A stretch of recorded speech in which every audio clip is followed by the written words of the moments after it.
and sit on this chair. हाँ? क्या हो गया है आपको? मैं कहता हूँ कुर्सी पर बैठ जाओ, जब तक फर्दर ऑर्डर न मिले इसी पर जमी रहो।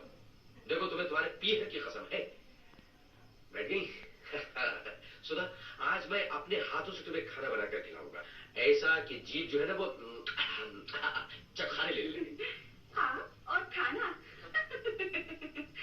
ऐसी ही कल्पना है जैसे लखनऊ के हजरतगंज या दिल्ली के कनॉट प्लेस में कोई राजस्थानी रेत के ऊंचे टीले को देखना चाहे।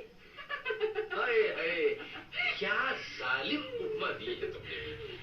पर प्रिय भारिया, शायद तुम्हें पता नहीं है कि बंदा हाई स्कूल में ही FRS हो चुका है। FRS और हाई स्कूल में? मैं जानता था कि ये बात तुम्हारी अकल में नहीं समाएगी। जनाब, FRS का मतलब है फॉरेन रसोई सर्विस। और जानती हो ये डिप्लोमा मैंने कहाँ प्राप्त किया? पूछो कहाँ? अपने मकान के पिछवाड़े की अंधी रसोई में और प्यारी अम्मा के सुपरविजन में।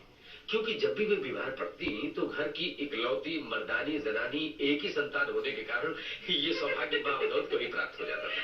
समय समय पर उत्सवों, तीज त्योहारों पर और भी अधिक अनुभव प्राप्त करके मैंने MBBS अर्थात मिर्च बड़े बढ़िया सब्जी, MD अर्थात मास्टर ऑफ दही बड़ा, LMP यानी मास्टर फॉर लखनवी पराठे का डिप्लोमा भी प्राप्त किया। पर आज तो मैं तुम्हें कुछ और ही चीजें बनाकर खिलाऊंगा। सच्ची? हाँ? मुझे तो बड़ी खुशी हुई ऐसे होशियार हलवाई जैसे पति को पाकर। अच्छा, KGM अर्थात कोई गपमार जी, मुझे तो रसोई में जाने दीजिए। बहुत सुन ली आपकी मनगढ़ंत बातें। मैं कहता हूँ सुधा, तुम्हें अपने देवता तुल्य पति की सौगंध है जो रसोई में झांका भी तुमने दी। आज तो मैं तुम्हें अपने हाथों का जौहर दिखला कर ही रहूंगा। जाइए, तो मैं आपसे नहीं बोलती।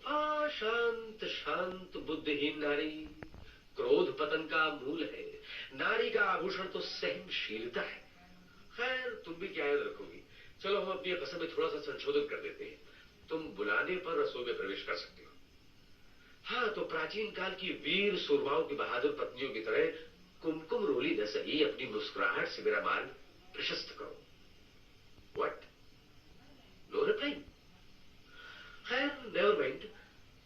हाँ, तो पत्थर चूल्हे की दीवारों, पानी के मटकों, मेज कुर्सियों व संदूकों, तुम साक्षी रहना कि आधुनिक पत्नी अपने पति के पुण्य कार्य में कैसे मुंह सुजाकर मदद करती है। खैर, मैं तो चला रसोई में।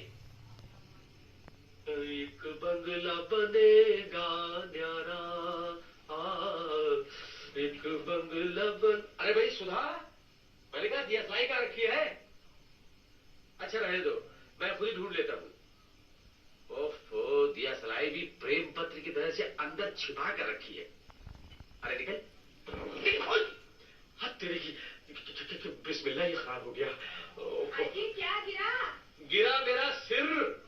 ये भी कोई गिलास रखने की जगह है? हे भगवान, तू इन पत्नियों को कब बुद्धि देगा? अजी, मैंने कहा श्रीमती जी, अब यहाँ आकर कांच के टुकड़े और बिखरे हुए दूध को तो साफ कर जाओ। मैं कहती हूँ सारा दूध बिखेर कर शाम की चाय की छुट्टी कर दी। अब और क्या नहीं गिराने हैं? निकलते हो बाहर या मैं अपनी पत्नी के अधिकारों के लिए यही धरना दूं? ठहरो ठहरो ठहरो, जाकर पहले मेरा थर्मामीटर उठा लाओ। वो क्यों?